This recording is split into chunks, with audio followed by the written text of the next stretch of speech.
S'il y avait des cataclysmes toutes les 5 minutes sur Terre, les conditions de vie sur notre planète seraient presque les mêmes qu'il y a 4,5 milliards d'années. À l'époque, les mers et les océans étaient en ébullition. La foudre frappait partout. Les plaques tectoniques changeaient de forme. La lave fusait des volcans. Et pire encore, pas d'Internet. La Terre ressemblait à un vaste chaudron bouillonnant où la vie était graduellement en train de prendre forme. Si cela recommence à bouillir, ce chaudron pourrait détruire presque toute la vie sur la planète. Donc, des cataclysmes consécutifs, ça ne ferait pas de mal de se projeter. Et si l'on imaginait tout cela ? Bien le bonjour, tu te réveilles dans un petit bunker souterrain. Le capteur sismique indique qu'un tremblement de terre de 7 sur l'échelle de Richter va sévir dans quelques minutes. Tu emportes un énorme sac à dos étanche et tu te rends sous terre. Le bunker est protégé de l'activité sismique. Il bouge au gré du sol, donc tu y es en sécurité. Mais tu dois quitter cet abri car tu as peu de ressources. De plus, tu as capté un signal radio hier, te disant que tous les survivants étaient partis immédiatement au sud. Les coordonnées qu'ils ont fournies ne sont pas très éloignées des tiennes. Tu dois te dépêcher avant que le paysage ne change de nouveau. Tu ouvres la trappe et tu te retrouves au milieu du désert. Le soleil est presque invisible derrière ce ciel gris épais. Le sol tremble, mais tu n'as pas peur. Il n'y a plus de maison ni de construction. Rien ne te tombe dessus. Tu gardes parfaitement ton équilibre et le tremblement de terre ne t'effraie pas outre mesure. C'est comme sauter sur un trampoline. Le seul danger, ce sont les gouffres béants dans le sol, mais tu peux facilement sauter par-dessus. Après ce réveil extrêmement matinal, tu décides de prendre ton petit déjeuner. Tu sors une boîte de conserve de ton sac à dos. Tu as quelques minutes avant le prochain désastre. Donc, tu manges et tu te souviens de ton grand-père qui te racontait comment tout avait commencé. Avant tout cela, la planète était divisée en territoires appelés pays. Des millions de gens vivaient là, puis quelque chose de terrible est arrivé. Les plaques tectoniques ont commencé à bouger et la température de l'air et la pression atmosphérique ont commencé à changer rapidement. En un jour, des tremblements de terre ont détruit des villes entières. Les tsunamis et les inondations ont emporté toutes les ruines. Les cendres volcaniques ont bloqué le passage des rayons du soleil. Les feux de forêt ont détruit presque toute la végétation. Et les éruptions ont empoisonné l'air. Seules quelques personnes ont réussi à s'adapter à de telles conditions et tu fais partie des rares survivants. En finissant ton petit déjeuner, tu es distrait par un autre tremblement qui provient du sol. Il est temps de bouger. Beaucoup de gens parcourent le monde seuls car ils considèrent que c'est plus sûr. D'autres forment de petites communautés, mais personne ne reste au même endroit bien longtemps. Toute ta vie est en mouvement, mais tu ne paniques pas. L'une des règles principales lors d'une catastrophe naturelle, c'est de rester calme. Donc tous les survivants ont encore des nerfs d'acier et une excellente condition physique. Tu parcours quelques kilomètres vers le sud et tu sens soudain quelque chose d'étrange. Tu mets un masque à gaz. Le tremblement de terre a créé une éruption caractéristique. Le dioxyde de carbone naturel est relâché du sol vers la surface. Tu te sens plus à l'aise avec ton masque, mais tu ne peux pas courir vite quand tu le portes. Plus loin, tu aperçois une forêt verte. L'un des rares endroits à ne pas avoir été affecté par les feux. Tu enlèves ton masque et tu t'y rends pour t'abriter du soleil brûlant. Cette zone verte est riche en végétation. Des fleurs colorées, des fraises et bien d'autres baies poussent ici. Mais tu es inquiet. Une terre si fertile est souvent près des volcans. Ils crachent du magma riche en vitamines et minéraux. Donc la végétation pousse. Tu peux voir une montagne haute au loin. C'est le volcan. Une poussée souterraine se fait à nouveau sentir et provoque une éruption. Tu récoltes des fraises et tu t'enfuis aussi vite que possible. La lave sort de la gueule du volcan et provoque un feu de forêt. Tu sors une trottinette pliable de ton sac à dos avec son moteur et tu t'en vas aussi vite que possible de ce brasier. Le ciel est rempli de cendres volcaniques, mais cela ne durera pas longtemps. Le vent devient de plus en plus fort à chaque seconde. Tu te rends compte qu'un ouragan arrive droit sur toi. Tu prends une petite pelle et tu creuses un trou dans le sol. Ce dernier est sec, mais tu as suffisamment de force pour creuser une petite tranchée en quelques minutes. Tu plonges dans l'abri de fortune et tu te protèges à l'aide d'une tente. L'ouragan souffle les cendres volcaniques dans différentes directions et l'air devient alors plus clair. Mais le feu ne cesse pas. Le vent le répand à travers la forêt. Tu sors du ravin et tu remets ton masque à gaz. Il y a beaucoup de fumée autour et il y fait incroyablement chaud. Tu sais que l'ouragan n'a pas pu arriver sans raison. Il se forme quand de l'air chaud et humide se heurte à la surface de la mer et il s'élève alors dans les airs. Donc il y a de l'eau par là. Génial, car tu as soif et tu veux te rafraîchir. Un son tonitruant se met à rugir derrière toi. Tu te retournes, une vague d'eau gigantesque s'approche du feu. Sans paniquer, tu tires ton gilet de sauvetage de ton sac à dos, tu retires ton masque à gaz et tu mets un masque de plongée et des palmes. La vague t'emporte, mais tu ne te noies pas. Avec le temps, tu as appris à très bien nager. Tu t'accroches à un arbre qui passe par là et tu attends patiemment que l'inondation soit remplacée par un autre désastre naturel. Durant 5 minutes, tu navigues sous un ciel orageux et sombre, d'où les éclairs jaillissent plusieurs fois. Malgré les vagues, tu tentes de te diriger vers le sud. Il fait plutôt froid. Tu aperçois enfin la rive, mais ce n'est pas de la terre, c'est de la glace. Il fait de plus en plus froid. La température descend très vite en dessous du zéro. Et bien qu'il n'y ait pas de neige, le froid devient insupportable. Du givre apparaît sur le sol, l'herbe et les arbres, et de la glace se forme sur les étendues d'eau à une vitesse incroyable. Grelottants, les gens du monde entier lèvent les yeux vers le ciel. Et leurs mâchoires tombent d'incrédulité. Le soleil est devenu 2 fois plus petit qu'avant.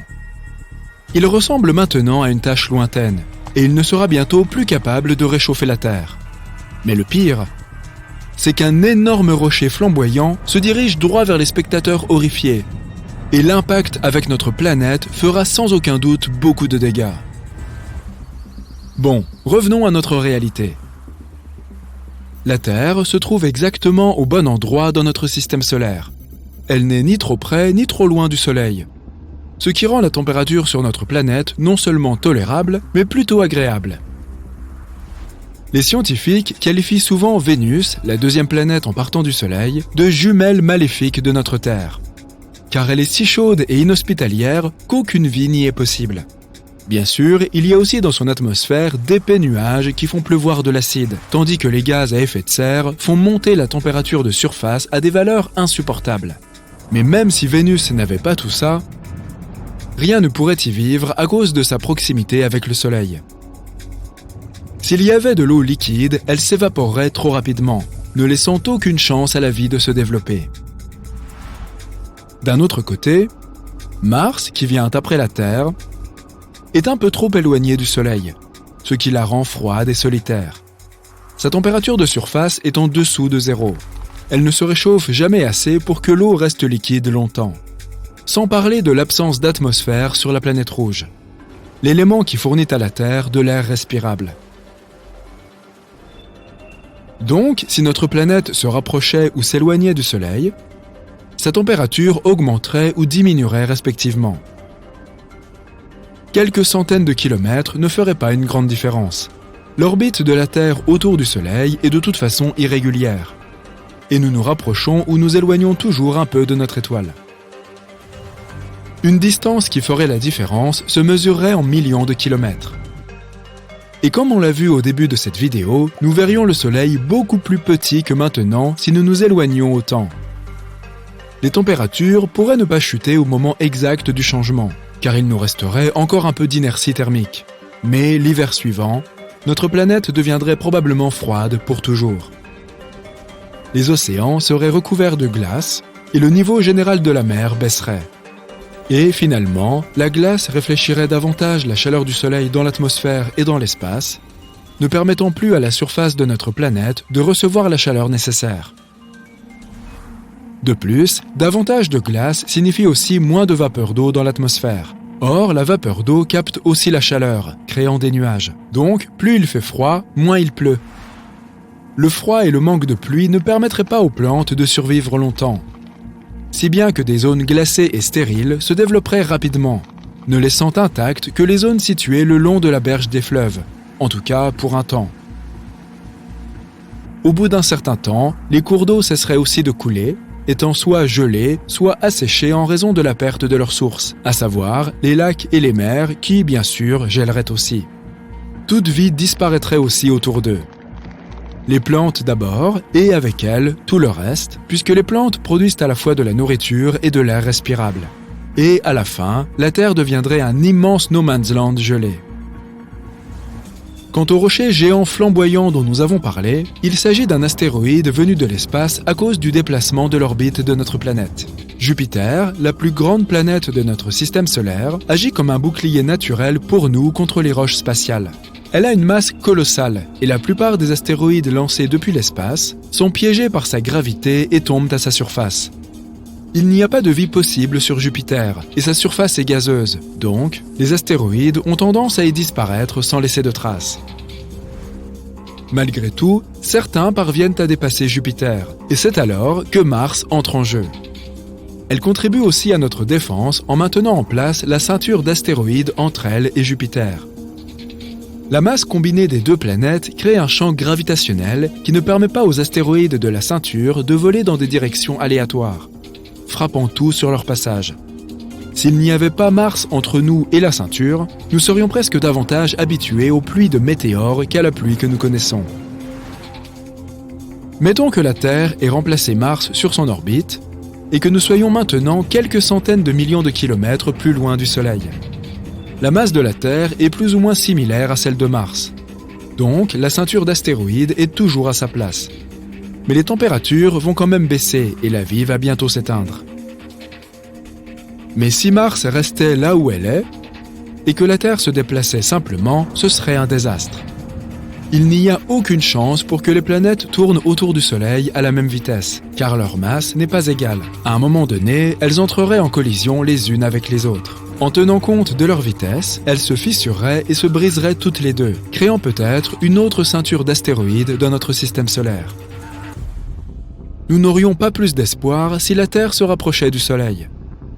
Outre le fait que l'étoile ressemblerait davantage à une boule de feu géante et impitoyable dans le ciel, sa chaleur ferait fondre les glaciers de notre planète, faisant monter brusquement le niveau des mers.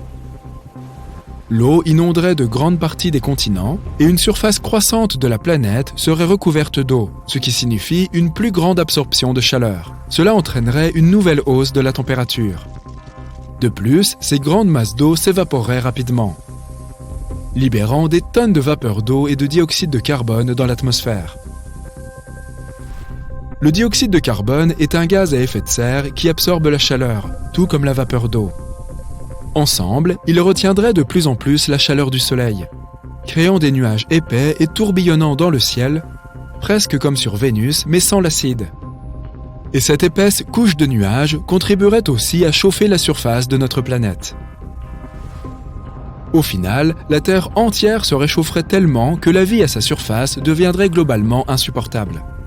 Tu te réveilles un matin et tu regardes les nouvelles en prenant ton petit café. « Ils ont encore réussi! Sacrés scientifiques !» crie le présentateur du journal télévisé. Un rapport a été publié il y a quelques jours. La Lune s'éloigne de plus en plus de l'orbite de la Terre. Sa distance augmente de 5 cm par an. Au cours des 2000 dernières années, elle s'est ainsi éloignée de 660 cm au total. Ce n'est pas une distance trop importante, mais la nouvelle a quand même affolé les gens et les a inquiétés. Ils se sont rassemblés autour de la planète et se sont unis pour essayer d'empêcher la Lune de sortir de l'orbite de la Terre, même si elle ne quittera pas réellement son orbite avant 1 milliard d'années. Mais tout le monde était concentré sur les avantages de la Lune d'autrefois. Il est évident que la vie sur Terre, telle que nous la connaissons, n'aurait pas évolué pareil sans son existence. La Lune contrôle les marées et les molécules de l'atmosphère. Sans elle, les humains, en particulier, n'auraient pas évolué. C'est pourquoi, en raison de la reconnaissance envers la Lune, les hauts gradés ont ordonné aux meilleurs scientifiques de trouver une solution pour la rapprocher de la Terre. Un moteur à propulsion géant a été construit sur la face cachée de la Lune. Il a été allumé et les propulseurs ont essayé de pousser en avant.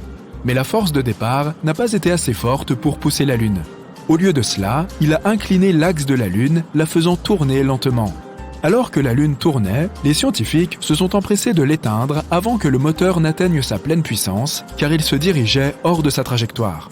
L'état-major n'était pas d'accord et leur a ordonné de poursuivre l'objectif. Les scientifiques ont insisté sur le fait que les calculs n'étaient pas corrects et qu'ils ne savaient pas exactement ce qui pourrait se produire. Leurs préoccupations ont été ignorées et ils ont dû simplement regarder comment la puissance des moteurs augmentait. Les moteurs ont lentement poussé la Lune et la distance a diminué. Mais comme elle a été donnée au mauvais moment, l'angle visé allait créer des complications. la poussée et la gravité de la Terre ont assuré que la Lune suive l'orbite à une distance réduite. Mais avec la combinaison de la poussée initiale sur un angle indirect, la Lune a été dirigée loin de la Terre et s'est rapidement éloignée de sa trajectoire sur le point de quitter complètement l'orbite. Alors que tu finis ton petit déjeuner et que tu éteins la télévision, tu sors pour regarder la Lune. Elle est bien au-dessus de toi et apparemment en bon état. Le présentateur du journal télévisé a sûrement exagéré. Tu te remets au travail. Les problèmes de la Lune ne sont plus qu'une question accessoire. Même si c'était vrai, comment cela pourrait-il affecter ta journée ? La matinée semble donc normale, un jour comme les autres au bureau en fin de compte. Pendant ta pause déjeuner, tu vas en ville et tu remarques en chemin que le vent se lève, devient plus fort et plus froid. Ça doit être une tempête qui approche. Tu vérifies rapidement l'état de la Lune. Elle semble plus petite, environ la moitié de la taille qu'elle avait ce matin. Mais c'est le milieu de la journée, donc elle est censée être de sa taille, n'est-ce pas ? Après avoir terminé ton repas au restaurant, tu pars et constates qu'il fait plus sombre. Le vent est beaucoup plus fort qu'avant, mais il n'y a pas de nuages d'orage dans le ciel. Les gens dans les rues observent le ciel, marqué par quelque chose, probablement une éclipse. Alors que les gens commencent à courir frénétiquement dans les rues, tu regardes au-dessus de toi et tu ne vois pas la Lune. Confus, tu décides de rentrer chez toi pour la journée. En arrivant chez toi, tu allumes la télévision. Le présentateur du journal télévisé, plus grave qu'avant, explique que la Lune a quitté l'orbite de la Terre et se dirige vers l'espace. La perte de la Lune signifie que le cycle quotidien a changé. Il n'y a plus que 6 à 12 heures de soleil par jour et plus de 1000 jours par an. Je vais devoir travailler 2 fois moins, tu te dis avec enthousiasme en levant les bras en l'air. L'absence de la Lune crée un monde complètement différent. C'est la gravité de la Lune qui maintient la Terre en place à un angle de 23,5 degrés, ce qui garantit les conditions météorologiques et les journées normales auxquelles nous sommes habitués. Déconcerté par toutes ces informations scientifiques, tu sors pour vérifier que tu n'es pas victime d'une blague. La semaine de travail plus courte semble trop belle pour être vraie. En regardant le ciel, tu remarques que les étoiles sont plus brillantes que jamais. Tu peux clairement voir les contours de la Voie lactée. Les étoiles sont bien plus nombreuses que dans ton souvenir et Vénus brille bien plus que toutes les autres. C'est un spectacle magnifique, mais tu ne sais pas si la clarté du ciel nocturne valait la peine de faire disparaître la Lune. Tu n'as jamais été intéressé par l'astronomie. Tu décides d'aller te coucher. C'est une bonne idée de s'adapter au nouveau cycle du jour et de la nuit. Tu règles ton réveil sur 2 heures. Cela devrait être assez long, te dis-tu joyeusement. Demain, c'est samedi après tout. Tu dois te lever tôt pour aller surfer. Tu dois profiter des vagues de la marée haute. Tu te réveilles, tu prépares tes affaires et tu vas à la plage. Les nouvelles à la radio expliquent comment la Terre est maintenant plus vulnérable aux astéroïdes sans la Lune. Ensuite, ils parlent de certains problèmes avec les marées, quelque chose comme le fait que la marée est maintenant un tiers de l'envergure qu'elle avait avant. Tu ne sais pas comment cela peut affecter les vagues. Peut-être que cela signifie qu'elles seront plus grandes. Tu te gares sur la plage, tu prends ta planche et tu regardes vers l'endroit où les vagues sont censées être. Ça devrait être la marée haute, mais la mer est bizarrement beaucoup plus loin que d'habitude. Tu passes facilement sur la contrainte de devoir marcher vers l'eau. Après une longue marche pleine d'enthousiasme vers les vagues déchaînées, ton humeur change à mesure que tu t'approches et tu regardes bêtement les petites vagues. Bouleversé, tu rentres chez toi. En conduisant, tu écoutes les nouvelles et tu fais plus attention aux informations fournies. À la place des saisons structurées, il n'y a que des schémas météorologiques imprévisibles. Les vents sont plus rapides et plus forts, ce qui crée des tempêtes plus puissantes, mais à certains endroits, rien ne change. L'équateur n'est plus forcément toujours chaud. Les pôles ne sont pas constamment froids. Les profondeurs de l'eau diminuent. Les marées s'ajustent uniquement à la gravité du Soleil, réduite à 1/3 des profondeurs d'avant la Lune. Partout dans le monde, les mers changent d'altitude, rétrécissent au niveau des pôles et le volume d'eau autour de l'équateur se déplace.